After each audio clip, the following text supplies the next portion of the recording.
Bem, quero pedir que os irmãos abram a escritura em Gênesis, capítulo 9, versículos 5 e 6.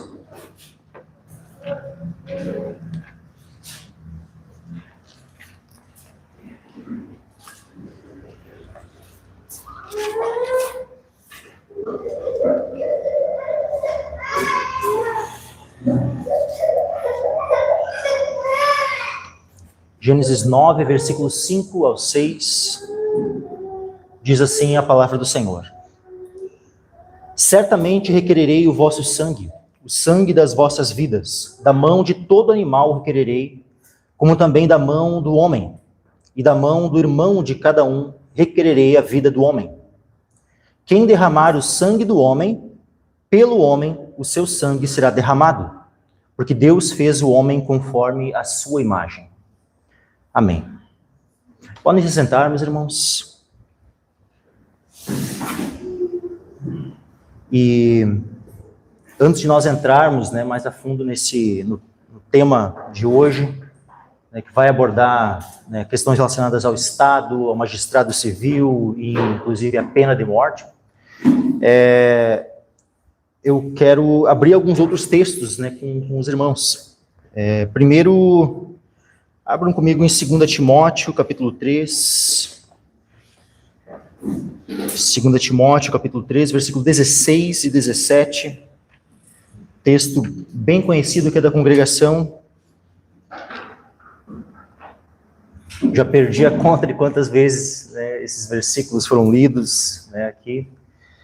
2 Timóteo 3, versículo 16 e 17, diz o seguinte: toda a escritura é divinamente inspirada e proveitosa para ensinar, para repreender, para corrigir, para instruir em justiça, para que o homem de Deus seja perfeito e perfeitamente instruído para toda boa obra.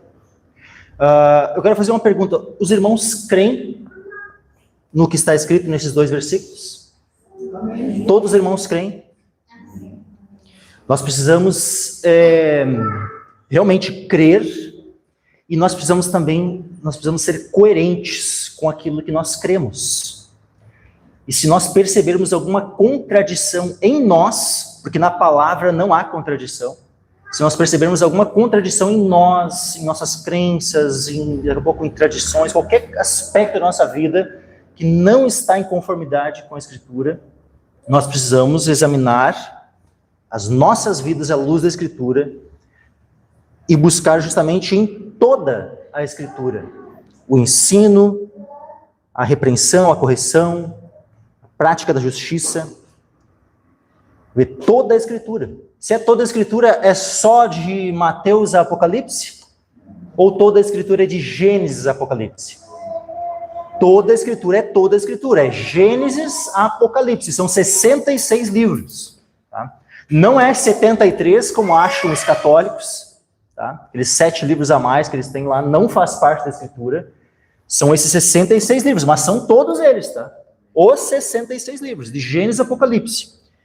Toda a Escritura é divinamente inspirada e toda ela é proveitosa para nos ensinar, para repreender, para corrigir, para instruir em justiça, para que o homem de Deus seja perfeito e perfeitamente instruído para toda boa obra. Portanto, quando nós, por exemplo, pegamos algum ensinamento de algum texto do Antigo Testamento, nós não podemos ser aqueles, mas isso aí está no Antigo Testamento.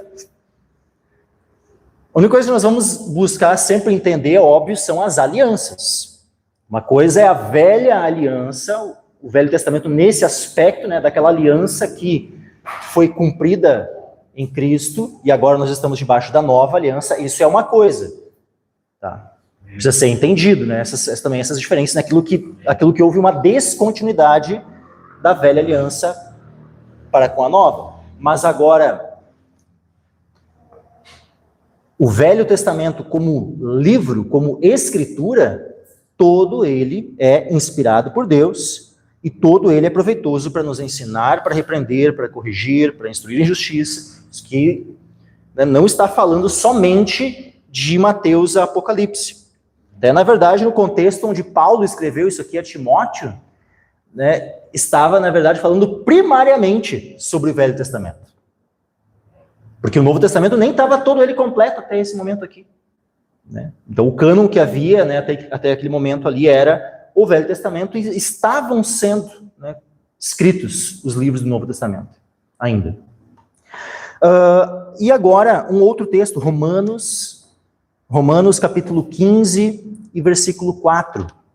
Romanos 15, versículo 4, que diz o seguinte: porque tudo o que dantes foi escrito, para nosso ensino foi escrito, para que pela paciência e consolação das Escrituras tenhamos esperança.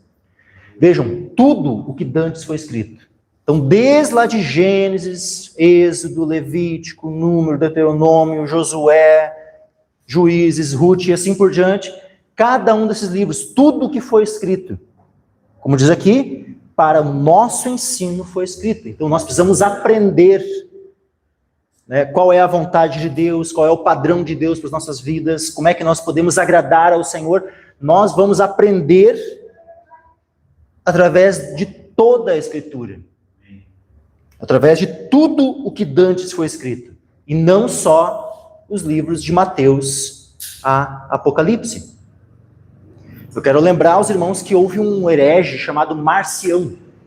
Esse herege era um gnóstico que ele excluiu. Para ele, o Velho Testamento não era Escritura, não era algo... Inclusive, ele considerava como um Deus diferente. Ele considerava o Deus do Antigo Testamento um Deus diferente do Novo. E mesmo no Novo, ele não ficou com todos os livros. Ele só ficou com algumas partes do Evangelho de Lucas, porque tudo que era citação do Antigo Testamento, ele ia cortando, jogando fora. Paulo também, ele ficou com algumas cartas de Paulo, e mesmo nas cartas de Paulo, ele tirava, né, as citações que tinha do Velho Testamento. Esse homem era um herege, terrível. Só que, infelizmente, esse conceito dele, né, de desconsiderar o Velho Testamento, de considerar como sendo um Deus diferente, às vezes está na mentalidade de alguns. Eu nem estou dizendo que dos irmãos aqui da igreja, espero que não, né? Que nenhum irmão aqui da igreja tenha algum conceito assim, mas quando nós olhamos, sabe, muitas vezes tu vai conversar com algum irmão em Cristo, né, de alguma congregação assim, aí tu cita alguma porção do Velho Testamento, a pessoa diz, não, mas isso aí é do Velho Testamento. Então, e aí? Não é Escritura? Não é Escritura? Aí, fora, né, aquele entendimento, às vezes, que Deus teria mudado, né, que Deus, tipo assim, antes era um Deus irado, né, agora no Novo Testamento é o Deus de amor, né? Que bobagem isso, se Deus, ele não muda, Deus é o mesmo. Amém. Isso é um conceito absoluto de quem é Deus, a natureza de Deus. Deus não muda, Deus é o mesmo, não há sombra de variação em Deus. Então, o Deus que criou o mundo, que nós vimos, né, no domingo passado, a criação, tudo mais, este Deus criador é o mesmo Deus que se manifesta em carne, é o mesmo Deus que envia o seu Filho, é o mesmo Deus que nos regenera, ou seja, o Pai, o Filho e o Espírito Santo, 3 pessoas, um único Deus. Esse é o mesmo Deus, os mesmos atributos e que não muda em nada. Então nós precisamos ter, saber, esse entendimento muito claro diante de nós, que Deus não muda, que toda a Escritura é inspirada, para justamente entendermos, né, os conceitos que nós vamos tratar aqui. Sabe que na Constituição que nós temos no país, a Constituição Federal, tem um dizer ali que diz assim, que todo o poder emana do povo. Só que, peraí, todo o poder emana do povo? Será que isso é uma verdade? Meus irmãos, isso é uma mentira. O que está ali na Constituição Federal é uma mentira. Porque todo o poder, ele pertence a Deus. E Jesus mesmo diz lá no final de Mateus 28. Olha só, vamos abrir lá, abram comigo. Mateus capítulo 28.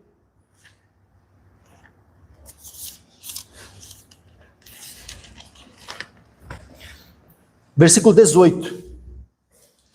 E chegando-se Jesus, falou-lhes dizendo, é-me dado todo o poder no céu e na terra. Então, quem é o Rei dos Reis? Quem é o soberano sobre tudo e sobre todos? Sobre todas as nações? É Jesus. Ele é o Senhor. Ele deve ser reconhecido como tal. Então, essa história de que todo o poder emana do povo é uma balela. A nossa nação deveria reconhecer. Deveria.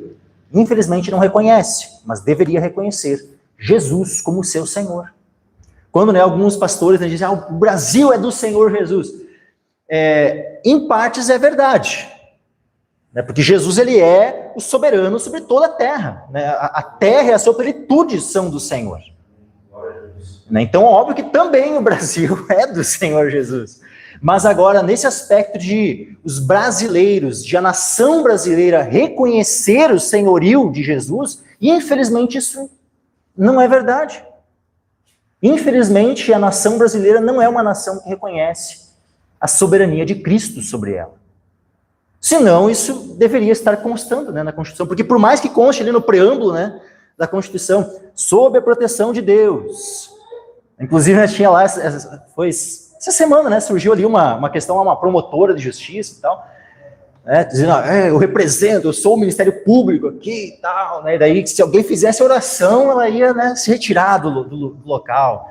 E aí nem fizeram uma oração, só leram um poema, e ela, né, já se sentiu toda ofendida lá, e, né, estão me solapando, estão me, né, e tentou descansar dizendo que era inconstitucional, né, que a fé ela tem que ser restrita a um aspecto privado. É uma bobagem isso, meus irmãos. Tanto, nem no aspecto constitucional, tá? Porque para nós, o que importa é a escritura, mas mesmo no aspecto constitucional ela estava viajando. Mas se fosse o caso, e se na Constituição de fato tivesse, né, que a oração é só no aspecto particular, né, e tal, nós precisaríamos estar, então, obedientes à Constituição? Não. Daniel, quando houve lá um decreto, né, lá no Império Persa, um decreto para que eles não orassem por 30 dias, Daniel continuou orando. Todos os dias, 3 vezes por dia, com as janelas abertas. Então nós reconhecemos, nós cristãos, que temos uma cidadania celestial. Nossa cidade é Nova Jerusalém. A nossa fidelidade, o nosso patriotismo em relação ao reino de Deus. Então essa é a lei que nós obedecemos antes de qualquer outra.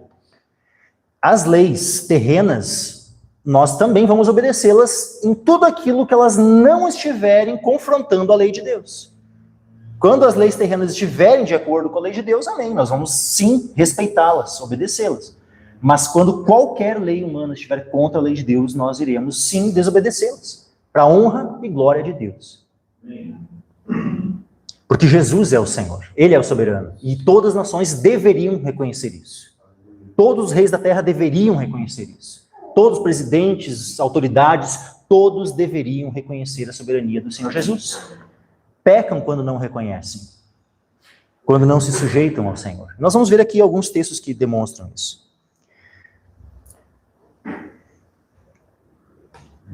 Apesar disso ser uma mentira, tá, de que todo poder emana do povo, né, que de fato todo poder ele é de Deus e toda autoridade constituída, ela só está na sua posição porque Deus assim o quis, o determinou, Ele é a fonte de toda autoridade.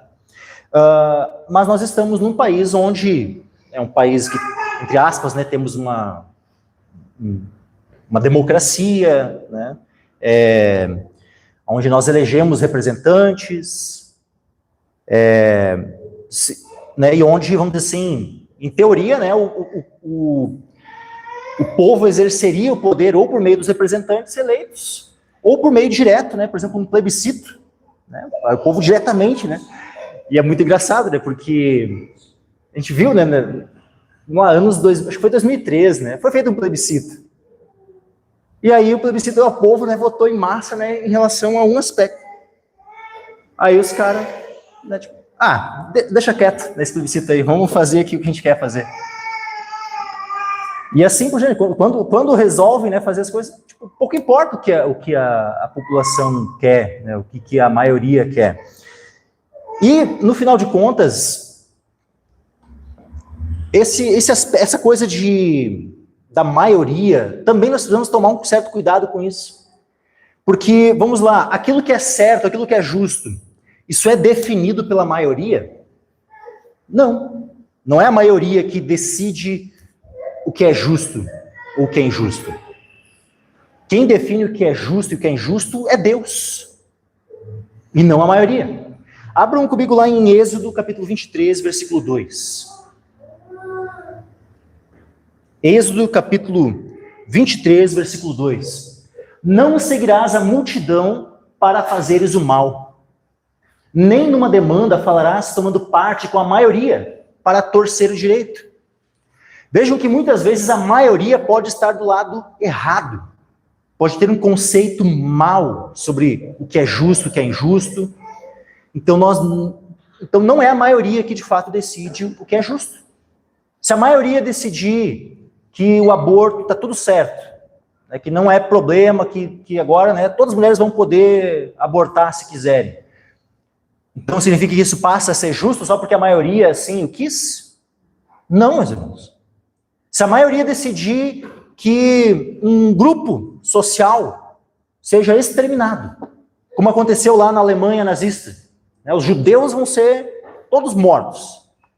Se a maioria decidir isso, tá certo? Só porque a maioria decidiu? É justo só porque a maioria decidiu?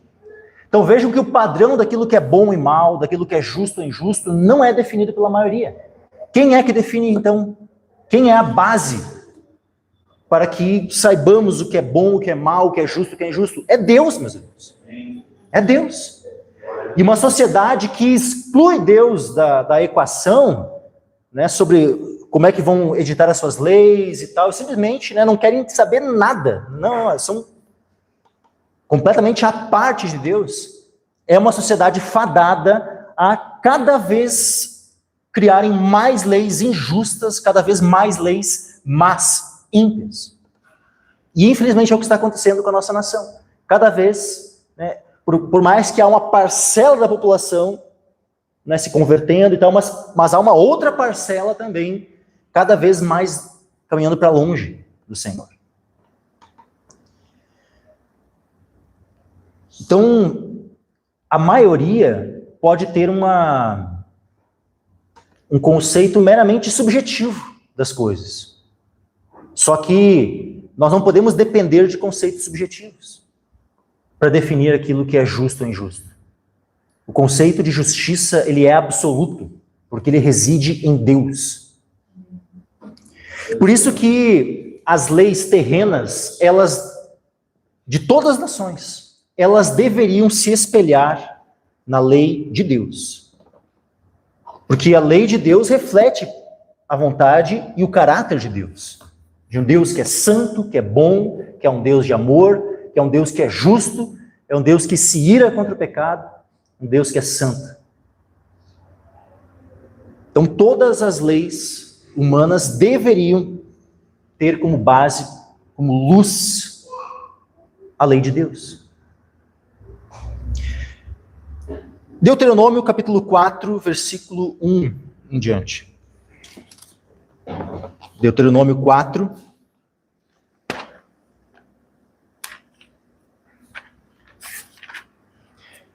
Versículo 1 ao 8. Diz o seguinte: Agora, pois, ó Israel, ouve os estatutos e os juízos que eu vos ensino, para os cumprirdes, para que vivais e entreis e possuais a terra que o Senhor Deus de vossos pais vos dá.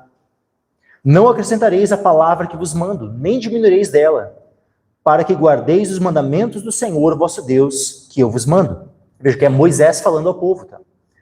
Os vossos olhos têm visto o que o Senhor fez por causa de Baal-Peor, pois a todo homem que seguiu a Baal-Peor, o Senhor teu Deus consumiu do meio de ti. Porém vós, que vos achegastes ao Senhor vosso Deus, hoje todos estáis vivos.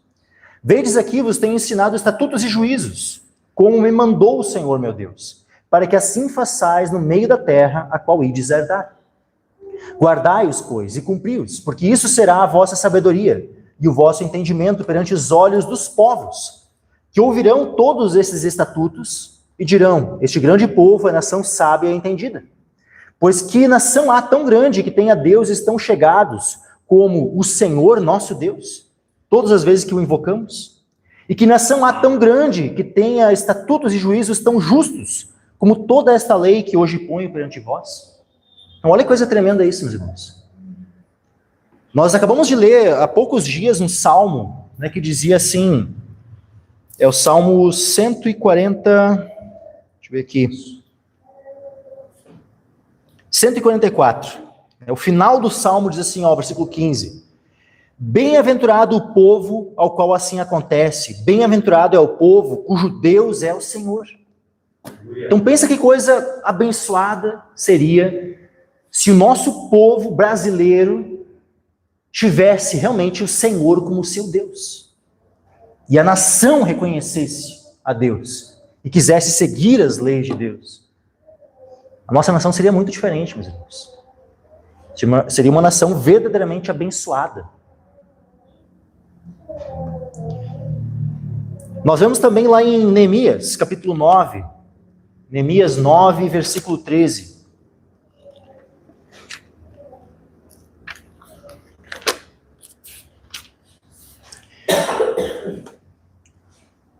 9:13, eles estão aqui orando ao Senhor.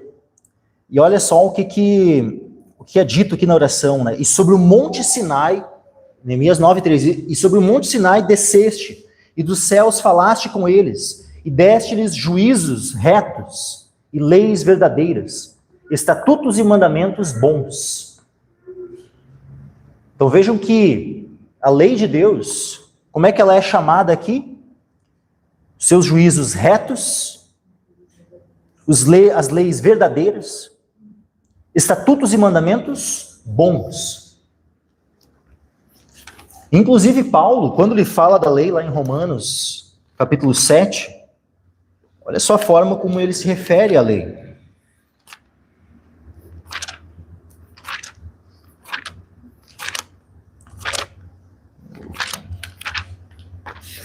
Romanos, capítulo 7.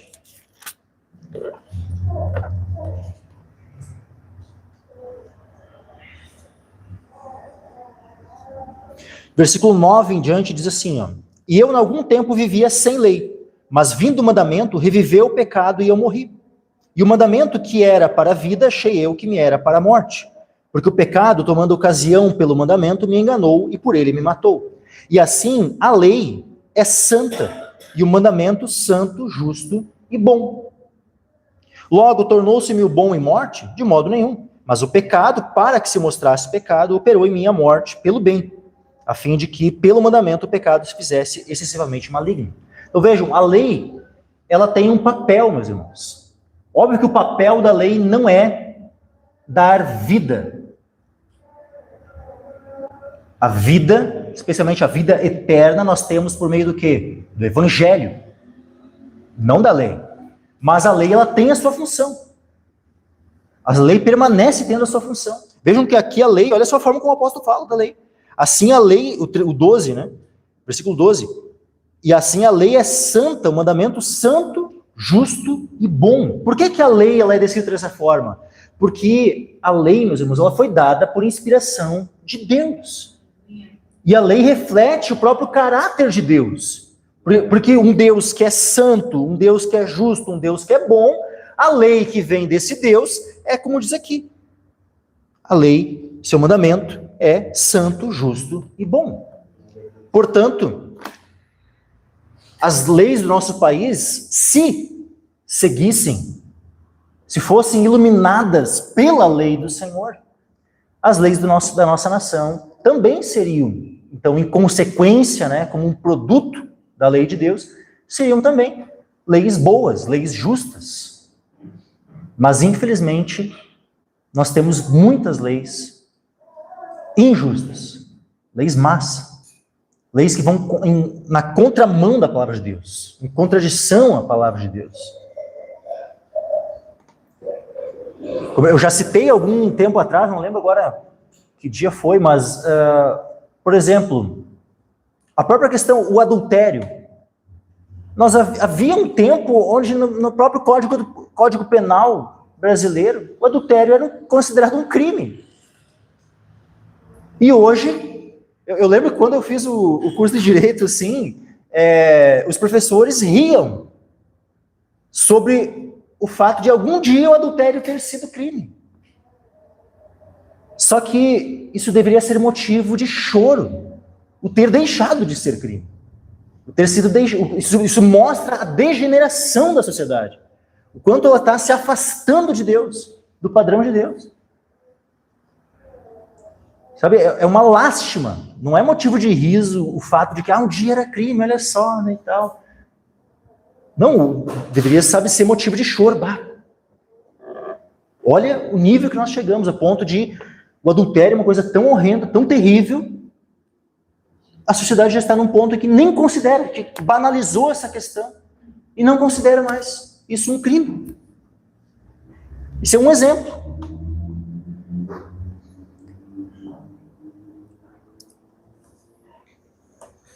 Então, meus irmãos, nós temos, por exemplo, em breve aí vão ter eleições, né? A cada 2 anos a gente tem eleições, né? Ou municipais, ou federais e estaduais. E aí, como é que nós vamos ser norteados em todas essas questões? Nós temos que ser norteados pela Bíblia, pela Escritura. A Escritura é que vai definir a maneira como nós vamos, por exemplo, votar. Por quê? Porque a Escritura, se nós realmente cremos no solo da Escritura, se nós realmente cremos que toda a Escritura é inspirada, é útil, como a gente leu lá no início, né? Vamos ler de novo aquele texto. 2 Timóteo, capítulo 3, versículo 16. Toda a Escritura é divinamente inspirada e proveitosa para ensinar, para repreender, para corrigir, para instruir em justiça, para que o homem de Deus seja perfeito e perfeitamente instruído para toda boa obra. Meus irmãos, todos os aspectos da nossa vida devem ser pautados, devem ser norteados pela Escritura. Não há alguma área da nossa vida que a gente fica assim, não, em tudo isso aqui eu vou buscar, né, agir com base na Escritura, mas nessa área da minha vida aqui, essa aqui eu vou usar outros conceitos. Não, meus irmãos. Um crente verdadeiro, bíblico, não age assim. Ele vai buscar pautar cada área da sua vida. A maneira como ele convive no seu lar, como ele cria os seus filhos, como ele vota, como ele trabalha, como ele se relaciona com as pessoas, vizinhos e tal, como ele compra, ele negocia, tudo, em todos os aspectos da vida. Tudo vai ser norteado pelo quê? Pela Escritura. E a Escritura, ela fala alguma coisa sobre escolhas de governantes? Fala. E se ela fala, então nós temos que ver o que a Escritura fala para nós sermos, então, norteados. Para escolhermos conforme o padrão de Deus. Amém.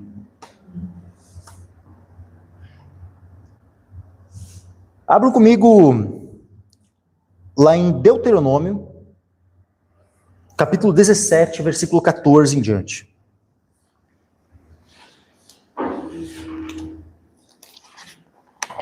Deuteronômio, capítulo 17, versículo 14 ao 20, diz assim: Quando entrardes na terra que te dá o Senhor teu Deus, e a possuíres, e nela habitares, e disseres, porei sobre mim um rei, assim como tem todas as nações que estão em redor de mim. Uma coisa, meus irmãos, nós não temos um rei no Brasil. Isso já há muito tempo, faz mais de um século já, que não existe mais rei no Brasil. O Brasil deixou de ser uma monarquia. E o texto que fala de rei, e nós vamos aplicar esse texto ao nosso contexto atual, é óbvio que isso não significa que nós vamos lutar, então, para que retornemos à monarquia. Não é isso. Tá? Mas nós vamos aplicar esses princípios ao padrão de governo que nós temos em nosso país. Então, nós temos no nosso país, quais são os governantes? O presidente, governadores, prefeitos, e também nós elegemos os legisladores, vereadores, deputados estaduais, federais, senadores. E aí, o que diz aqui? Vamos lá, continuando. porá certamente sobre ti como rei aquele que escolher o Senhor teu Deus. Então, primeiramente, havia aqui um aspecto da própria escolha de Deus, né? Só que diz assim, ó, dentre teus irmãos porás reis sobre ti. Daqui, havia um aspecto, sim, da escolha de Deus. Só que, na sequência, já traz para a responsabilidade humana. Para a ação do homem nessa escolha. Dentre teus irmãos porás reis sobre ti. Não poderás pôr homem estranho sobre ti, que não seja de teus irmãos. Então, qual é o ponto aqui, meus irmãos? Primeiramente, o ideal, tá? O ideal é que aquele que deveria ser eleito para qualquer nível, prefeito, governador, presidente ou qualquer outro nível de autoridade, o ideal é que fosse um irmão. E eu não estou aqui dizendo um pastor, tá? Porque pastor tem a sua função, é pastorear a igreja do Senhor, não é se envolver com cargos políticos e politicagem e tudo mais. Pastor não tem essa função. Infelizmente, nós temos muitos pastores envolvidos na política. Eu fico daí me perguntando, assim, por que, sabe, qual de fato era o chamado deles? Será que eles realmente tiveram algum dia um chamado pastoral? Para estarem, sabe, agora se envolvendo, né, e se candidatando a cargos políticos e tal? Né? E por que estão lá em cargos políticos e continuam com o título de pastor?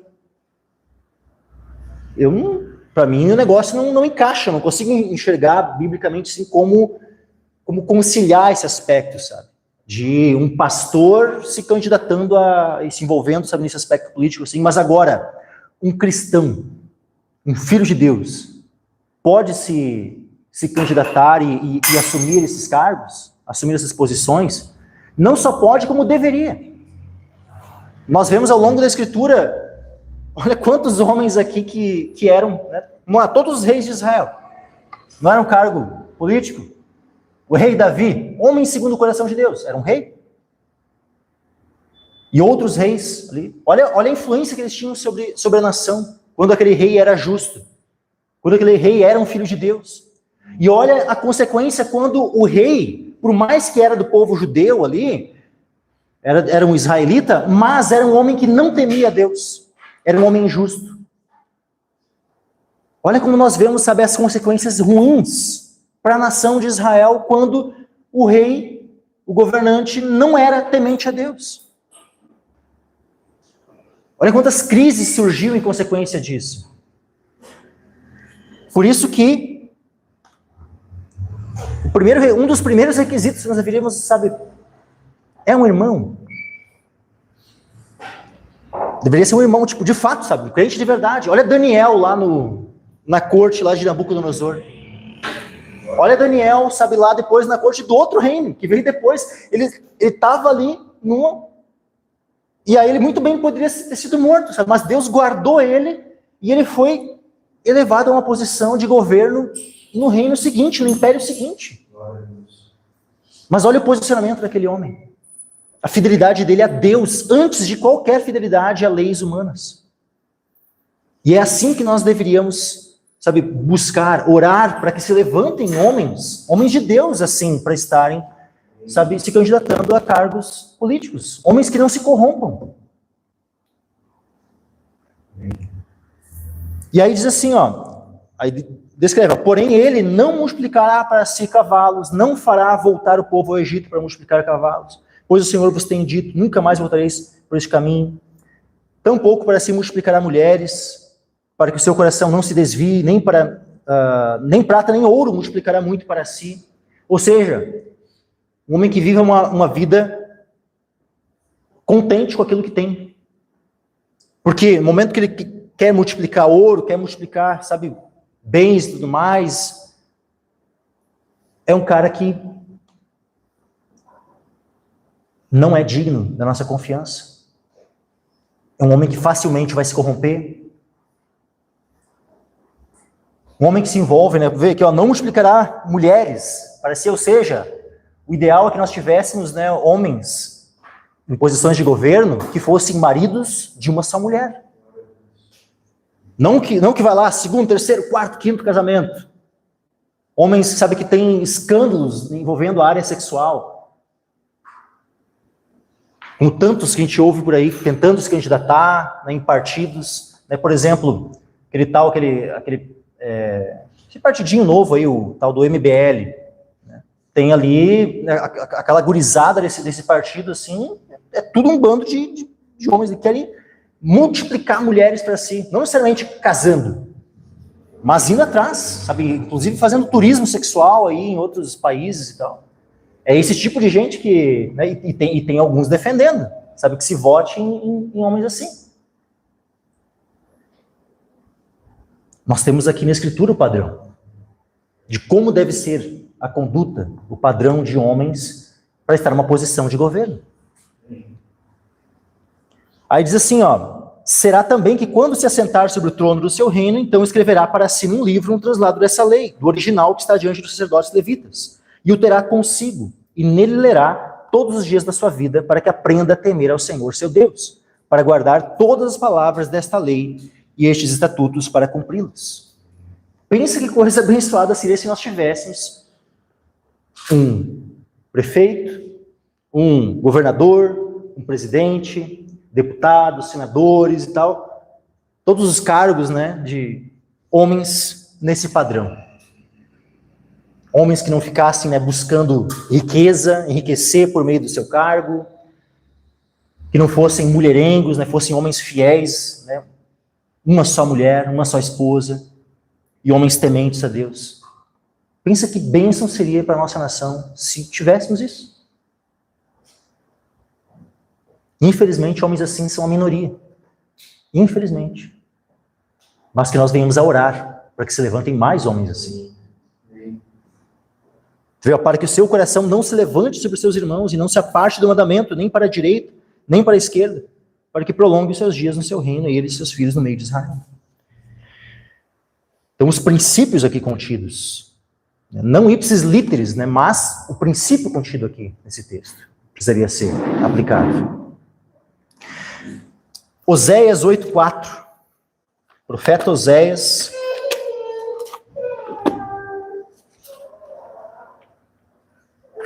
capítulo 8, versículo 4. Diz assim, ó, eles fizeram reis, ele está falando de Israel, tá? Eles fizeram reis, mas não por mim. Constituíram príncipes, mas eu não soube. Da sua prata e do seu ouro fizeram ídolos para si, para serem destruídos. Olha só isso, meus irmãos. Fizeram reis, mas não por mim. Constituíram príncipes, mas eu não soube. O que isso significa? Que eles não buscaram a direção de Deus. Eles não buscaram o conselho do Senhor. Eles fizeram isso por conta própria, completamente à parte do Senhor. Então, muitos dos reis que foram levantados em Israel foram levantados nesse padrão aqui. Fizeram reis, mas não por mim. Imagina, mais ou menos, nós elegermos, né, um homem e Deus diz assim, vocês elegeram esse homem, mas não foi por mim. Que Deus não venha falar algo desse tipo, né, a respeito de nós. Constituíram príncipes, mas eu não o soube. Imagina nós, né, a gente vai ali, né, a minha vida que eu vou buscar tudo pautar pela Escritura, mas em quem eu vou votar, isso aí Deus não, né, não importa. Não importa o padrão de Deus, não importa a vontade de Deus e tal. Tá certo isso? O que Deus diz aqui? Eles fizeram reis, mas não por mim. Constituíram príncipes, mas eu não o soube. Então que nós venhamos a buscar levantar homens em posições de autoridade, homens nesse padrão, né? Que nós estejamos sujeitos ao Senhor, aos princípios da sua palavra, para fazer isso. Mas e quando os governantes, então, não adianta, não são crentes, né, são ímpios, como infelizmente é a maioria. Aí, o que nós fazemos? O que nós fazemos? Vamos mudar de país daí? Não, meus irmãos. Quando o governante não é cristão, nós, a igreja do Senhor, nós vamos atuar como profetas. Nosso ministério daí é profético em relação a esses governantes. O que João Batista fazia em relação a Herodes? Não te é lícito possuir a mulher do teu irmão. Ele denunciava os pecados. Então a igreja vai fazer o quê? Vai denunciar os pecados dos governantes. A igreja vai ser aquela consciência do Estado, apontando. A igreja não vai governar sobre o Estado, e nem o Estado sobre a igreja. São dois, devem se manter separados um do outro. Essas alianças, né, assim, onde quantos pastores têm buscado alianças para um benefício próprio, ou alguma coisa do tipo. Isso aí é terrível, isso aí é iníquo, meus irmãos. Mas agora, isso não significa que a igreja tem que estar completamente alienada das questões civis. Não, meus irmãos. A igreja deve atuar profeticamente, buscando influenciar o Estado. Para que a igreja possa, então, influenciar em como as leis vão ser criadas, para que leis que já são, né, ali já estão estabelecidas, possam daqui a pouco vir a ser revogadas, leis ruins, e leis novas virem a ser criadas de acordo com o padrão de Deus. Esse é o papel da igreja do Senhor. Um papel profético na nação. Nós temos aqui, por exemplo, é muito interessante como, né, nós vemos em toda a Escritura esse aspecto. Assim, os profetas sempre chegavam lá nos reis, né, e denunciavam seus erros. E a igreja não pode se acovardar, a igreja não pode ficar quieta.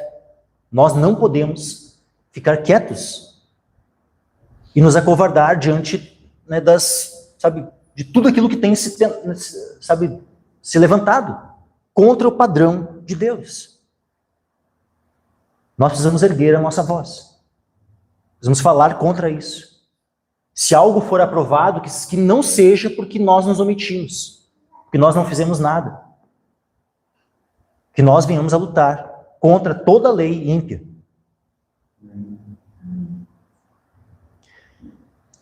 Nós vemos, por exemplo, em Atos dos Apóstolos, algumas circunstâncias bem interessantes. Porque tudo que está escrito, meus irmãos, para o nosso ensino foi escrito. Lembrem, né? Então, nós não temos nenhum versículo na Escritura que está ali aleatoriamente, sem nenhum propósito. Não, meus irmãos. Tudo que está registrado na Escritura tem um propósito. Tem um porquê, tem um motivo. E olha que interessante, quando Paulo e Barnabé, eles são chamados, né, pelo Espírito Santo para uma missão, já no primeiro momento, assim, olha o que acontece. Abram comigo lá em Atos dos Apóstolos, capítulo 13.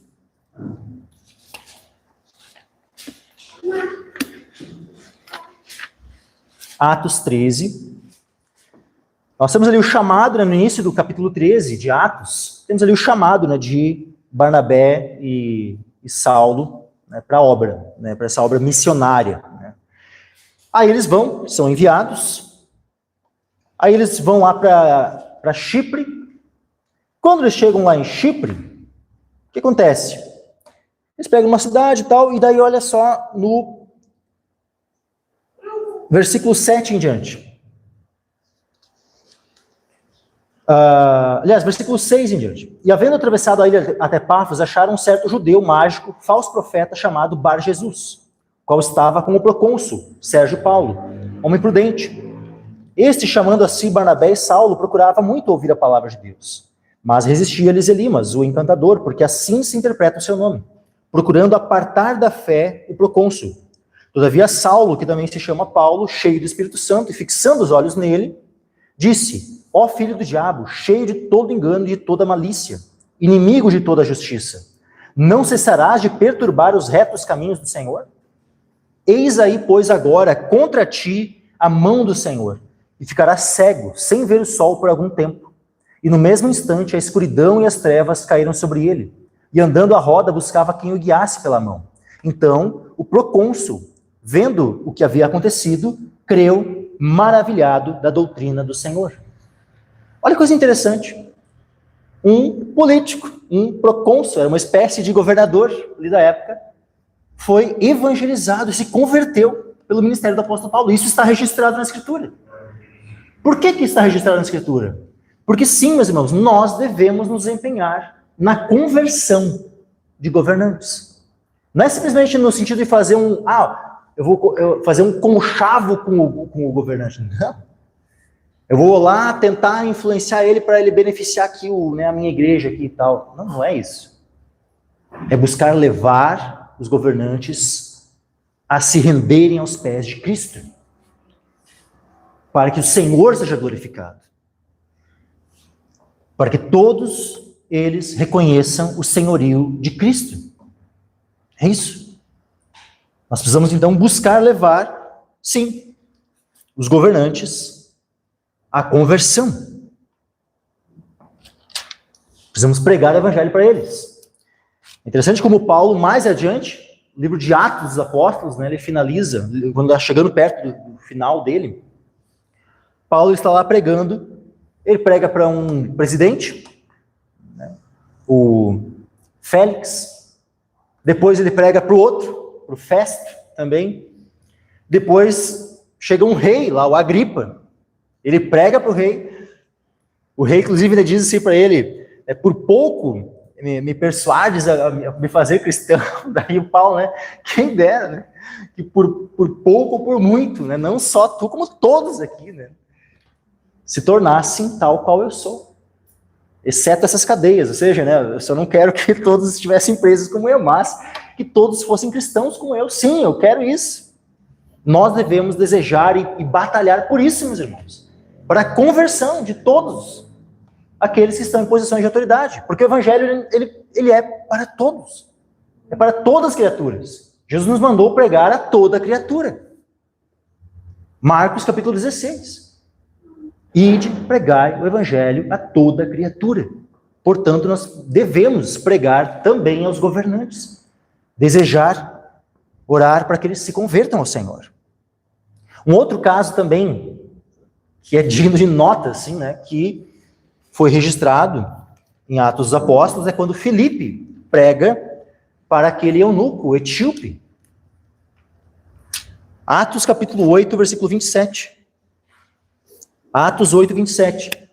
E levantou-se e foi, e eis que um homem etíope, eunuco, mordomo-mor de Candace, rainha dos etíopes, o qual era superintendente de todos os seus tesouros, e tinha ido a Jerusalém para adoração.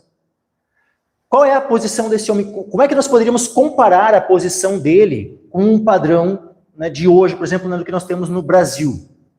Ele seria semelhante a um ministro da economia, um ministro da fazenda, algo nesse sentido, assim. Ou seja, ele é aquele que estava na posição mais alta no que tange aos tesouros, ou seja, ao aspecto econômico do país, chamado aqui Etiópia. E esse homem se converteu aqui pelo ministério do evangelista Filipe. E está aqui registrado a conversão desse homem. Então vejam como a Escritura ela registra, alguns, ou pelo menos aspectos de evangelismo dessas autoridades, ou de conversão também de alguma dessas autoridades. Isso significa que nós devemos sim batalhar por isso, pela evangelização e conversão dos governantes. Inclusive, nós vemos como um motivo de oração isso, em 1 Timóteo capítulo 2. 1 Timóteo capítulo 2, versículo 1 ao 4. Olha o que diz aqui em 1 Timóteo 2, versículo 1 ao 4. Admoesto-te, pois, antes de tudo, que se façam súplicas, orações, intercessões e ações de graças por todos os homens, pelos reis e por todos que estão em eminência, ou seja, que estão numa posição de autoridade, para que tenhamos uma vida quieta e sossegada. Mas essa oração por esses homens é por quê? É tanto no aspecto para que Deus dê sabedoria, para que Deus conduza eles no governo, mas também pela conversão deles, pela conversão dos reis, pela conversão dos que estão em eminência. Porque olha só, e isso para quê? Também, qual vai ser o resultado quando esses homens forem conduzidos por Deus, quando esses homens que estão em posição de autoridade se convertem ao Senhor? Qual é a consequência disso? A A consequência é que esses homens vão passar a estar submissos ao Senhor, governando não para si, mas realmente entendendo que eles têm um Senhor no céu, a quem eles terão de prestar contas.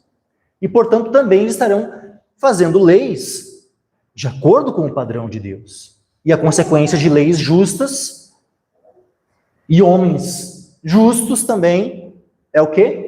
Uma vida quieta e sossegada, em toda piedade e honestidade. Olha o próximo ponto que eu percebo. Porque isso é bom e agradável diante de Deus, nosso Salvador, que quer que todos os homens sejam salvos e venham ao conhecimento da verdade. Todos os homens. Ou seja, desde o mais pobre ao mais rico. Desde aquele que nem direito a voto tem, até aquele que está na posição mais alta de autoridade em um país. Nós devemos orar pela conversão, pela salvação de todos.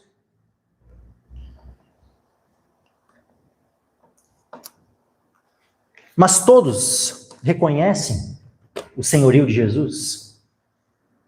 Infelizmente não, mas deveriam reconhecer. Salmo capítulo 2.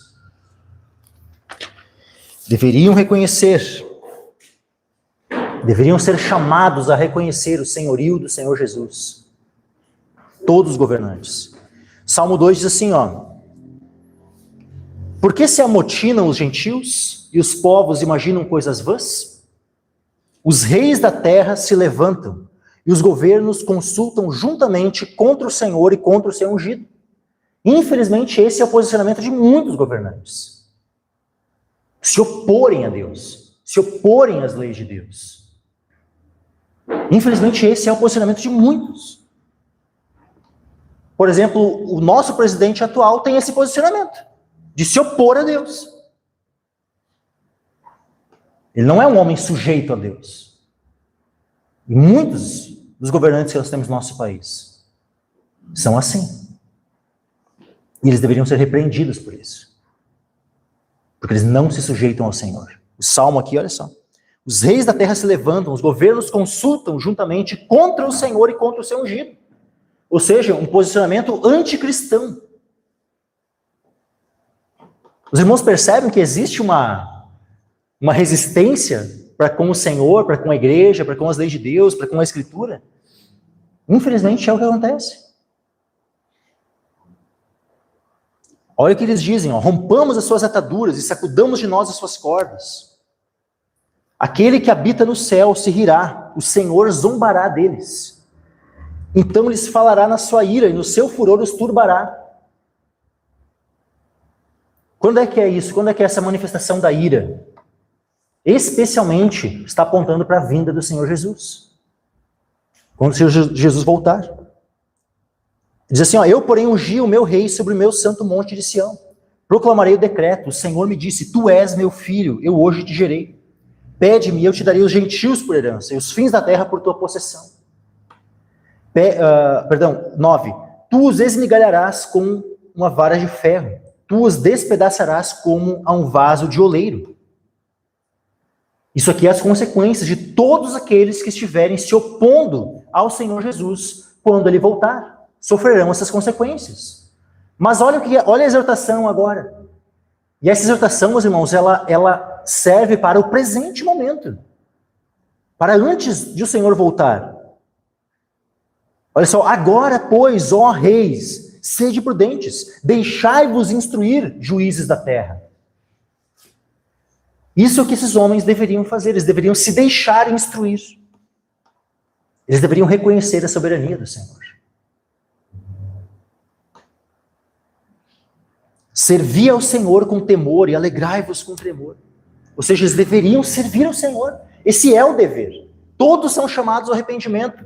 Mesmo os reis, mesmo os presidentes, governadores, deputados, senadores, juízes.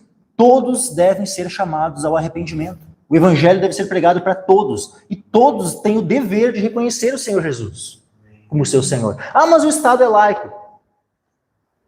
Deus é laico? Deus não é laico. Nós podemos ter, a Constituição, o Estado brasileiro e tal, mas Deus, que é o Senhor de toda a terra, não é. Ele é o Senhor. E todo homem, todo governante tem o dever para com Deus de reconhecê-lo. E quando não faz, peca. Está em pecado. Beijai o filho, para que se não ire e pereçais no caminho, quando em breve se ceder a sua ira. Bem-aventurados todos aqueles que nele confiam.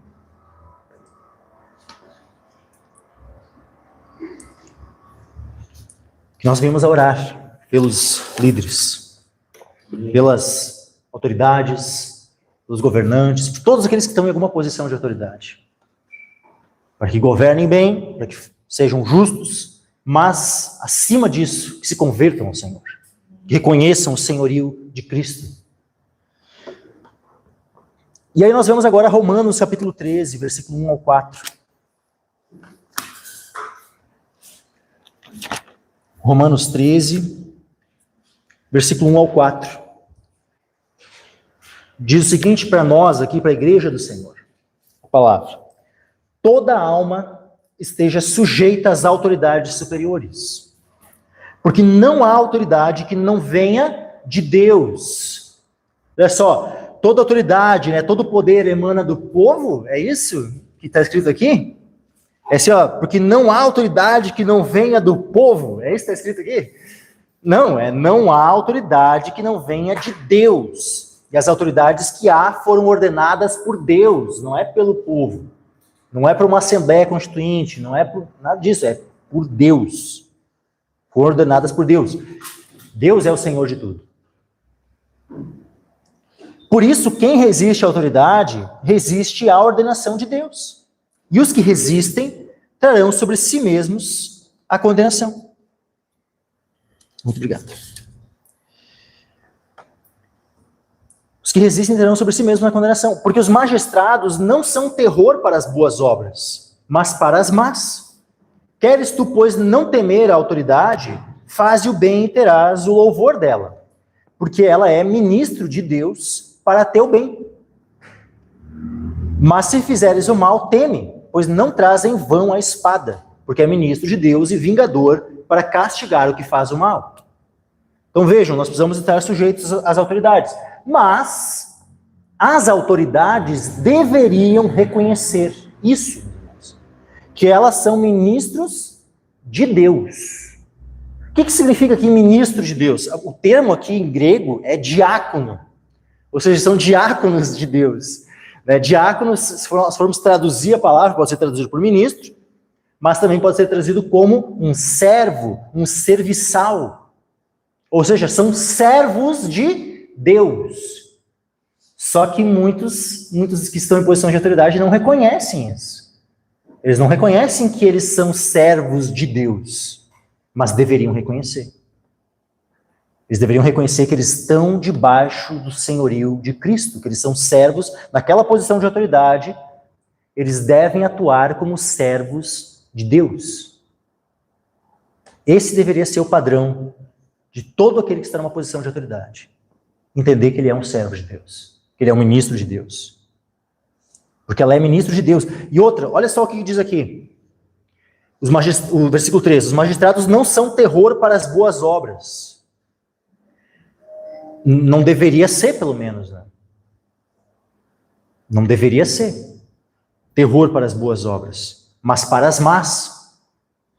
Queres tu, pois, não temer a autoridade? Faz o bem, terás o louvor dela. Vejam, um governo constituído, ele deveria ter como propósito louvar aquele que faz o bem.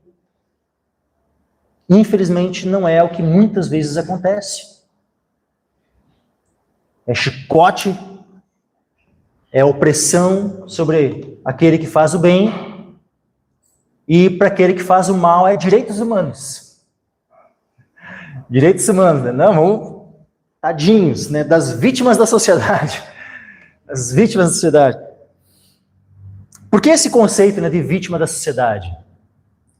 É o conceito que já vem lá daqueles filósofos, né, os humanistas lá e tal. Por exemplo, o Jean-Jacques Rousseau, né? Ele, por exemplo, ele diz assim, ó, que o homem nasce bom e a sociedade que o corrompe. Peraí, a gente não acabou de ler lá em Gênesis que o homem foi criado bom, mas o homem pecou, o homem caiu. E uma vez que o homem caiu, a sua natureza se corrompeu. E o homem passou então a ser mau. E ele gerou filhos, e esses filhos que nasceram conforme a sua imagem e semelhança, ou seja, uma imagem e semelhança que foi criada originalmente a imagem e semelhança de Deus, mas que agora era uma imagem e semelhança corrompida pelo pecado. Portanto, má. Então, é uma verdade que o homem nasce bom e a sociedade o corrompe? Não, isso é uma mentira. O homem nasce mau. O homem nasce pecador. Nasce já com uma natureza pecaminosa. Nasce propenso ao mal. É assim que o homem nasce. Então não é a sociedade que o corrompe. Lógico que a sociedade ela também pode ter um efeito, né? Se for uma sociedade ímpia, se tiver um padrão ímpio na sociedade, óbvio que isso também vai cooperar, né? Para que essa impiedade aflore mais. Mas o homem não nasce bom. O homem nasce mal já. Todo homem já nasce com a natureza corrompida. Então o homem ele não é uma vítima da sociedade. O homem quando peca, entendam que todo crime, antes de ser um crime, ele é um pecado. E o homem que peca, ele é responsável pelas suas atitudes. Todo homem vai ter que prestar contas diante de Deus por causa dos seus pecados. E Jesus mesmo disse que é do coração do homem que brotam, né, que nascem os homicídios, os adultérios, a mentira, a loucura, a blasfêmia, e todas as faixas de pecados. É do coração do homem que provém isso. E o homem já nasce com esse coração corrompido, mau. Então, o homem, quando peca, o homem, quando comete um crime, ele não faz isso porque ele é uma vítima. Ele faz isso porque a natureza dele é má. E ele está dando vazão à sua natureza má. E ele precisa ser o quê? Punido. Ele precisa ser punido. As penas, em uma nação justa, elas não são meramente educativas. Elas podem ser também. Para alguns crimes, elas podem também ter um caráter educativo. Mas a pena, primariamente, ela é um castigo. Primariamente, ela é a vingança de Deus sobre o crime. É isso, porque o que nós temos aqui em Romanos? Olha só, os que resistem, versículo 2, por isso quem resiste à autoridade resiste à ordenação de Deus, e os que resistem trarão sobre si mesmos a condenação, porque os magistrados não são terror para as boas obras, mas para as más. Depois no versículo 4, porque ela é ministro de Deus para teu bem, mas se fizeres o mal, teme, pois não traz em vão a espada, porque é ministro de Deus e vingador para castigar o que faz o mal. Ou seja, a pena ela é sim uma punição, um castigo. Eu não sei como é que está hoje, né? As doutrinas aí do direito brasileiro. Mas na minha época já tinha essa coisa, sabe, de jogar para escanteio. Essa ideia da pena como um castigo, como uma vingança. Né? E queria se exaltar apenas no aspecto educativo. Ela até tem, eu não nego o caráter educativo das penas. Tem também. Biblicamente eu digo isso. Mas, primariamente, a pena, ela é uma punição, ela é uma vingança. Vê? Vingador para castigar o que faz mal. Só que olha só, o que diz aqui? Não traz em vão a espada. Porque é ministro de Deus e vingador para castigar o que faz mal. Qual é o objetivo da espada? É um exemplo do quê? Está apontando para o quê? Para a pena máxima, que é a pena de morte. Quando fala de espada, isso está apontando para a pena de morte. Significa que todo o crime sempre deve ser punido com a morte? Não. Mas existem crimes que sim, devem ser punidos com a morte. Nós temos pena de morte no nosso país somente em casos. Sabe para quem? Para o filho do estuprador. O filho do estuprador é aquele que corre o risco, não que seja sempre, tá? Mas é o que corre o risco de ser morto pelo pecado, pelo crime do seu pai. Legalmente, em nosso país, é um caso onde uma vida pode ser ceifada, onde a morte pode ser executada sobre o filho do estuprador. Quando eu falava isso lá na faculdade, o pessoal ficava me olhando assim, nunca ninguém falou nada, mas para tentar...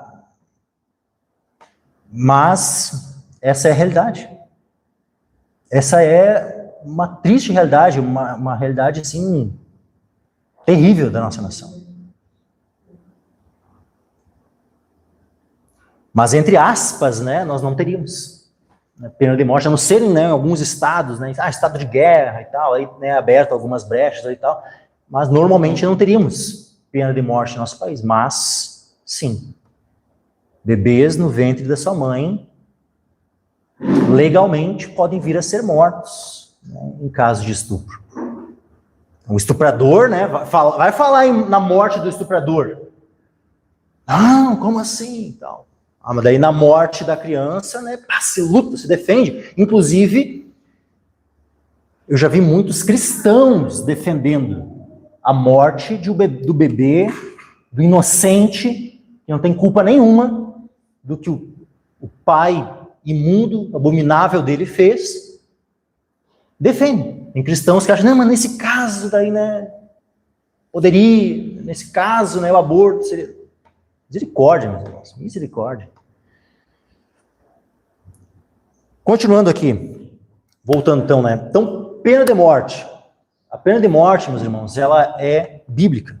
Nós já vimos lá em Gênesis 9, texto que foi lido no início, né, olha só, Gênesis 9, versículos 5 e 6. Certamente requererei o vosso sangue, o sangue das vossas vidas. Da mão de todo animal requererei, como também da mão do homem. E da mão do irmão de cada um requererei a vida do homem. Então, o padrão que Deus estabeleceu é o quê? É que quando acontece o homicídio, ou seja, quando acontece um assassinato, o assassino, o homicida, deveria ser morto. Esse é o padrão de Deus. Esse é o padrão que Deus estabeleceu. Quem derramar o sangue do homem, pelo homem, o seu sangue será derramado. Porque Deus fez o homem conforme a sua imagem. Então, qual é o motivo do porquê que Deus estabeleceu a pena de morte para o caso de homicídio? Porque Deus fez o homem conforme a sua imagem. Lembra quando nós vimos lá no início, lá que Deus criou o homem conforme a sua imagem, conforme a sua semelhança? Pelo fato de Deus ter criado o homem conforme a sua imagem e semelhança, por causa disso, Deus estabeleceu então que quando a vida do homem for tirada, a punição para esse crime, para este pecado, é a morte. Pelo homem, ou seja, é óbvio que outros homens terão que derramar o sangue do assassino. E aí se levanta uma questão. Aquele que for designado, ou aqueles que forem designados, para tirar a vida do assassino, para executar o assassino, eles estarão pecando? Eles estarão transgredindo o mandamento, não matarás? Não, meus irmãos. Não é um pecado. Aquele que fosse designado legalmente, né, dentro de um... Entendo que eu não estou aqui falando de vingança, né, matou meu parente, então eu vou lá, né, já que a Bíblia disse, né, que quem derramar o sangue do homem pelo homem, seu sangue será derramado, né, então eu vou lá fazer justiça com as próprias mãos. É isso que o texto está autorizando? Não, não é isso que o texto está autorizando. É o magistrado civil, é dentro da legislação, dentro de um padrão onde esse homem vai ser julgado, condenado e a pena será a morte. Se o nosso país fosse um país que levasse a lei de Deus a sério, nós teríamos a pena de morte, por exemplo, para o caso de homicídio. Um país onde nós batemos recordes de homicídio. Um país contaminado com o sangue de milhares, dezenas de milhares, todos os anos. Ano após ano, são dezenas de milhares de pessoas que são mortas, são assassinadas. E por que continua assim? Continua assim porque o cara sabe que a pena para homicídio é de 6 a 20 anos. Ainda, né? Normalmente, se tem bom comportamento, 1/6 da pena normalmente já sai.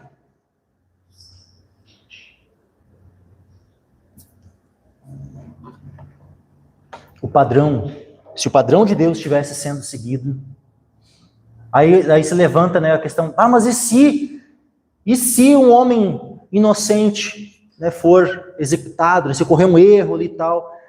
Mas qual é a questão, meus irmãos? Nós temos dezenas de milhares, inocentes ou não, que estão sendo mortos todos os anos.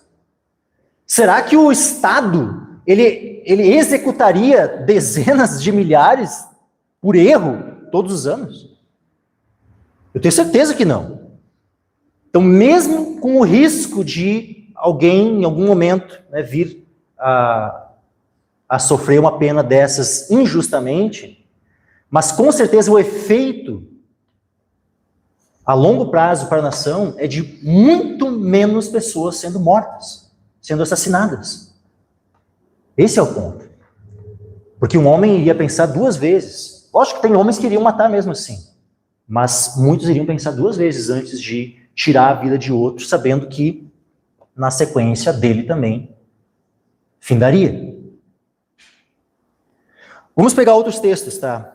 Vê, Deus já estabeleceu. Assim que Noé saiu da arca, Deus já estabeleceu a pena de morte. Êxodo capítulo 21, versículo 12 em diante. Quem ferir alguém de modo que este morra, certamente será morto. Novamente aqui o padrão de Deus sendo estabelecido. Pode prosseguir, versículo 13. Porém, se ele não armou cilada, mas Deus o entregou nas mãos, ordenar-te-ei um lugar para onde fugirá. Aqui é o caso do homicídio culposo. Aquela pessoa que não teve intenção de matar. Nesse caso, essa pessoa não seria morta. Tá? Ou seja, não sofreria a pena de morte se não tivesse tido a intenção de matar. Mas se alguém agir premeditadamente contra o seu próximo, matando-o à traição, tirá-lo-ás do meu altar para que morra. Ou seja, trazendo para os dias de hoje, né? O cara poderia ter entrado aqui na igreja, aqui e tal, né? Tá no meio do culto, que os braços levantados, tal. A polícia deveria, sim, poderia nesse caso. Só um momentinho aí, vamos levar o fulaninho ali. Tirar do meu altar. É o único caso que Deus permitiu que o próprio culto aqui fosse, interrompido, é para tirar o homicida que estava querendo, né, se usar o templo, o tabernáculo e tal, para se esconder, assim, né, da punição. E, inclusive, aconteceu, né, o Joabe era um homem, ele era um dos capitães do exército de Davi. Ele matou 2 homens, assim, a traição. Quando chegou na época o rei Salomão, Davi disse, executa Joabe, não deixa ele. E aí o Joabe foi lá, se agarrou nas pontas do altar, pedindo misericórdia.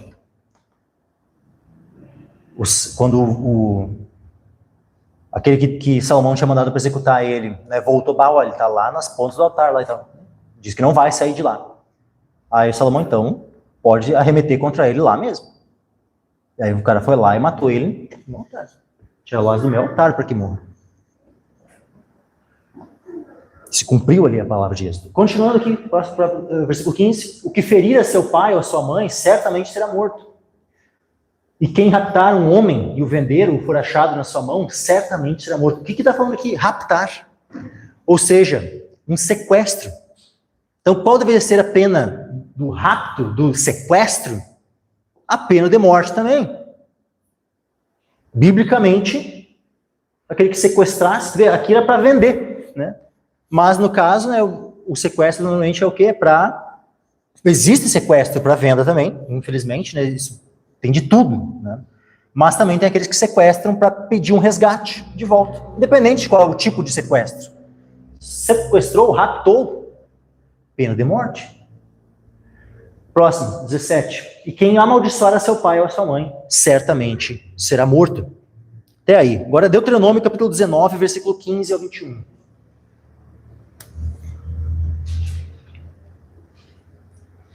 Uma só testemunha contra alguém não se levantará por qualquer iniquidade, ou por qualquer pecado, seja qual for o pecado que cometeu. Pela boca de 2 testemunhas, ou pela boca de 3 testemunhas, se estabelecerá o fato. Quando se levantar testemunha falsa contra alguém, para testificar contra ele acerca de transgressão, então aqueles 2 homens que tiverem a demanda se apresentarão perante o Senhor, diante dos sacerdotes e dos juízes que houver naqueles dias, e os juízes inquirirão bem. E eis que, sendo a testemunha falsa, que testificou falsamente contra seu irmão, far-lhe-eis como cuidou fazer a seu irmão, e assim tirarás o mal do meio de ti, para que os que ficarem o ouçam e temam, e nunca mais tornem a fazer tal mal no meio de ti. Teu olho não perdoará, vida por vida, olho por olho, dente por dente, mão por mão, pé por pé. O que é isso aqui, meus irmãos? É o padrão de justa retribuição. Então, por exemplo, o pessoal vai lá e acusa o outro de um crime que poderia levar à morte.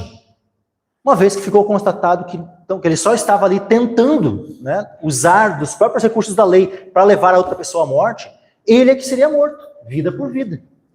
Se a pena fosse outro, né, fosse a prisão, fosse independente, a testemunha falsa deveria sofrer exatamente o dano que ela intentou sobre o outro. No nosso país, essas coisas não funcionam assim. Nós temos ali um crime, né, denunciação caluniosa, que tem ali uma pena, de tanto a tanto. Independente do crime que a pessoa for. Né, não é proporcional ao crime que a testemunha falsa for lá denunciar. Denunciou um estupro. Se houver uma denúncia falsa de estupro, a falsa testemunha, ela pode sofrer a mesma pena de estupro que um estuprador sofreria? No Brasil, não. Mas pela lei de Deus, a falsa testemunha deveria sofrer a mesma pena daquilo que ela falsamente testemunhou. E isso em relação a qualquer tipo de crime ou aspecto. O padrão seria muito mais elevado e, portanto, um padrão justo e que iria inibir muito mais as falsas acusações. Porque a pessoa ia pensar o quê? 2 vezes, né? Antes de, se eu for denunciar, se descobrirem que eu estou mentindo, eu vou sofrer exatamente aquilo que eu estou intentando. Ou seja, muito menos pessoas iam ficar se acusando falsamente por aí. Deuteronômio 21, do 1 ao 9. Quando na terra que te der o Senhor teu Deus para possuí-la se achar um morto caído no campo, sem que se saiba quem o matou, então sairão os teus anciãos, os teus juízes, e medirão a distância até a cidade que estiverem ao redor do morto. E na cidade mais próxima ao morto, os anciãos da mesma cidade tomarão a novilha da manada, que não tenha trabalhado, nem tenha puxado com jugo. Os anciãos daquela cidade trarão a novilha a um vale áspero, que nunca foi lavrado, nem semeado, e ali naquele vale degolarão a novilha. Então se chegarão os sacerdotes, filhos de Levi, pois o Senhor teu Deus os escolheu, para o servirem, e para abençoarem em nome do Senhor, e pela sua palavra se decidirá toda demanda e todo ferimento. E todos os anciãos da mesma cidade, mais próxima ao morto, lavarão as suas mãos sobre a novilha degolada no vale, e protestarão e dirão: as nossas mãos não derramaram este sangue, e os nossos olhos o não viram. Sê propício ao teu povo Israel, que tu, ó Senhor, resgataste, e não ponhas o sangue inocente no meio do teu povo Israel, e aquele sangue lhe será expiado. E o último versículo, 9. Assim tirarás o sangue inocente do meio de ti, pois farás o que é reto aos olhos do Senhor. Meus irmãos, é óbvio que nós não faríamos exatamente, né, o que está ali, todo esse caso da novilha e tal, né? Mas nós temos um princípio aqui, o da gravidade, que é cada ato de homicídio. Nós deveríamos saber perceber como isso é grave aos olhos de Deus. Cada vida que é morta. E deveríamos então ter uma preocupação em quê? Em orar ao Senhor. Pedir, Senhor, tem misericórdia. Olha quantos homicídios acontecem aí. Isso já se tornou uma coisa banalizada. Especialmente no nosso país. Como eu disse, o nosso país é um dos países que mais matam. O nosso povo, o povo brasileiro, não é um povo pacífico. Infelizmente. Não estou dizendo que não existam, acho que existe muita gente, muitas pessoas que são pacíficas no país. Mas, como povo, comparado com outros povos, o nosso povo é um povo violento. É um povo que tem índices de homicídio, de violência maiores do que em outros lugares. É um dos índices mais altos. Eu não vou dizer que é o mais alto no mundo, mas é um dos. Isso é algo terrível, meus irmãos.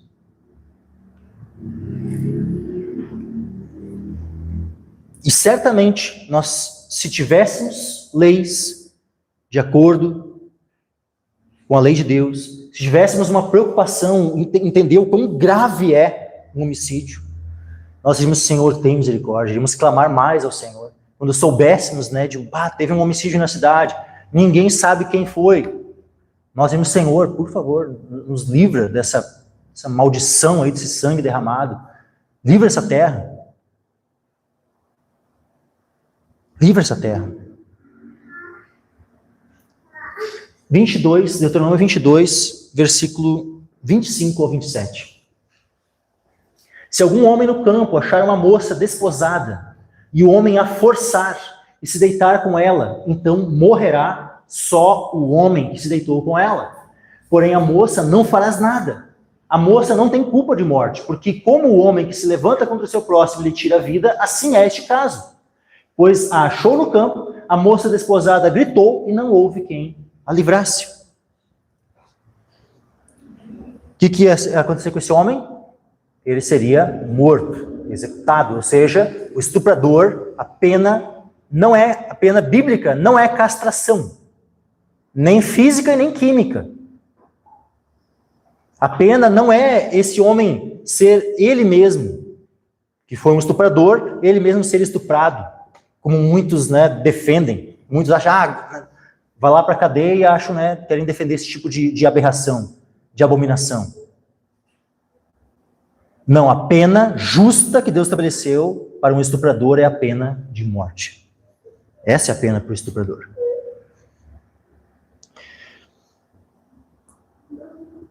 Mateus capítulo 15, versículo 3 ao 6. Olha o que Jesus diz. Ele, porém, respondendo, disse-lhes, por que transgredis vós também o mandamento de Deus pela vossa tradição? Porque Deus ordenou, dizendo, honra teu pai e tua mãe, e quem maldisser ao pai ou à mãe, certamente morrerá. Mas vós deixa eu ver, até o 6. Mas vós dizeis, qualquer que disser ao pai ou à mãe a oferta ao Senhor que poderias aproveitar de mim, esse não precisa honrar nem a seu pai, nem a sua mãe. E assim invalidastes pela vossa tradição o mandamento de Deus. Opa! Podemos invalidar o mandamento de Deus pela nossa tradição? Não. Jesus, ele era a favor ou contra a pena de morte? Jesus acabou de mostrar que ele era a favor da pena de morte. E afinal, a lei de Deus é lei de quem? Ela não é a lei de Jesus? Jesus não é Deus? Nós não cremos que Jesus é Deus manifesto na carne? Então, se Jesus é Deus manifesto na carne, a lei de Deus não é a lei de Jesus também? Não foi Jesus quem moveu Moisés, quem deu todos os mandamentos para Moisés escrever, inclusive tudo o que trata sobre a pena de morte? Sim, foi Jesus, meus irmãos. João 19, versículo 10 e 11. Olha só. João 19, versículo 10 e 11. Disse-lhe, pois, Pilatos, não me falas a mim? Não sabes tu que tenho poder para te crucificar e tenho poder para te soltar? Respondeu Jesus, nenhum poder terias contra mim, se de cima não te fosse dado, mas aquele que me entregou a ti, maior pecado tem. O que acontece, meus irmãos? Primeiro, claramente Jesus já falou para a autoridade ali, o Pilatos, que o poder que tinha vinha de Deus, vinha do alto. Ou seja, teu poder não vem do imperador romano, vem do alto, vem de Deus, primeiramente. Segundo, Jesus contestou a pena de morte? Tem o poder para te crucificar. Jesus poderia muito bem ter aproveitado a situação, não. Esse negócio de crucificação é errado. Ninguém deveria ser punido à morte. Jesus não protestou contra a pena de morte. Jesus, ninguém tirou a vida dele, né? Ele mesmo a entregou. Mas em algum momento Jesus testificou ali, protestou contra o Pilatos. Não, está errado, o Estado não deveria ter o poder de tirar a vida de alguém e tal. Não. O Paulo, lá em Atos 25, do 10 ao 12. Olha só. Mas Paulo disse, estou perante o tribunal de César, onde convém que seja julgado. Não fiz agravo algum aos judeus, como tu muito bem sabes. Se fiz algum agravo ou cometi alguma coisa digna de morte, não recuso morrer. Mas se nada há das coisas de que estes me acusam, ninguém me pode entregar a eles. Apelo para César. Ou seja, Paulo reconhecia que haviam coisas, crimes, pecados dignos de morte. E se ele tivesse, de fato, cometido algum desses crimes, ele não recusaria morrer. Isso mostra que, claramente, havia um entendimento claro sobre a validade, sobre a continuidade da pena de morte. O último texto que vamos abrir, Apocalipse 13, 10. Se alguém leva em cativeiro irá. Se alguém matar a espada, necessário é que a espada seja morto. Aqui está a paciência e a fé dos santos. Para focar aqui no meio do versículo, né? Se alguém matar a espada, necessário é que a espada seja morto. Vejam, meus irmãos, o padrão da pena de morte, especialmente no caso de homicídio, é um padrão que está de Gênesis a Apocalipse, meus irmãos. Passa pelos profetas, passa pelos evangelhos, por Atos, pelas cartas, é o padrão bíblico, meus irmãos. Então, eu não sei se os irmãos, algum dia, se todos aqui já tinham parado para pensar sobre esses assuntos. É importante nós pensarmos, nós meditarmos sobre todas as questões e buscarmos entender tudo isso a partir de uma cosmovisão bíblica. Buscarmos conformar o nosso padrão, o nosso posicionamento ao que a Bíblia nos ensina. E nesse aspecto das penas, nós, como cristãos, sim, nós deveríamos, para pelo menos alguns crimes mais graves, como estupro, sequestro, homicídio, deveríamos sim defender, né, que houvesse pena de morte no Brasil. E para finalizarmos, Eclesiastes 8, 11.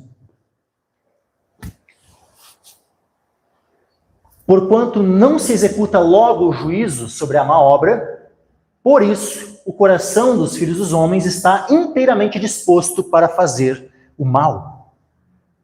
Ou seja, nós deveríamos lutar contra a impunidade, deveríamos lutar para que leis tornassem, né, esse judiciário mais célere, que as polícias, né, fossem mais efetivas não só no combate, né, ao crime, mas também no chegar a um ponto final nas investigações, né, ou seja, concluir, né, de maneira, né, a elucidar os crimes que acontecem. Deveriam haver, sabe, mecanismos, né, nós deveríamos lutar por isso, por leis que vão contra a impunidade. Infelizmente, nós temos, né, muitas leis, né, que, por causa dos direitos humanos, tantas outras coisas, que acabam, sabe, pelo contrário, né, tornando, né, a impunidade uma coisa generalizada. Inclusive, né, estamos, né, com um presidente, atualmente, que foi descondenado. Já tinha sido condenado, né, em todas as instâncias, e agora está aí, governando a nação, né? Um cara que deveria estar atrás das grades. né, para ver o que é, porquanto não se executa logo o juízo. E ainda, às vezes, né, quando se executa, em alguns momentos, né, daqui a pouco, pá, acaba, né, não tem mais, o juízo não continua a se executar. Então, por isso, né, os filhos dos homens estão inteiramente dispostos para fazer o mal. E esse é o padrão esquerdista, né, de pensamento. É de se colocar ao lado, né, do criminoso, do bandido, como sendo a vítima. O Lenin, lá na época, né, o primeiro líder, né, da União Soviética, lá, ele entendia que o sistema prisional, assim, judicial, tudo, ele havia sido criado, né, pela burguesia, pela classe dominante, para oprimir os mais pobres e tal. E aí essa visão, então, né, de que as penas, né, teriam essa visão de luta de classes e tal, acaba, sabe, fazendo com que, né, a esquerda normalmente se coloque ao lado da bandidagem. Né? Por isso que quando o Lula ganhou, né, na última eleição, o que aconteceu nos presídios? Festa, né, nos presídios, né? E, sabe, não tem como esconder, né, é o que aconteceu. Mas, né, que Deus dê graça, né, para que haja mudança em nossa nação. Se o Senhor Jesus voltar logo, que o Senhor volte logo, né, glória a Deus, né, mas se ainda, né, demorar, né, a vinda do Senhor Jesus, que neste tempo haja mudança em nosso país. Que oremos por isso e batalhemos por isso. Amém, meus irmãos?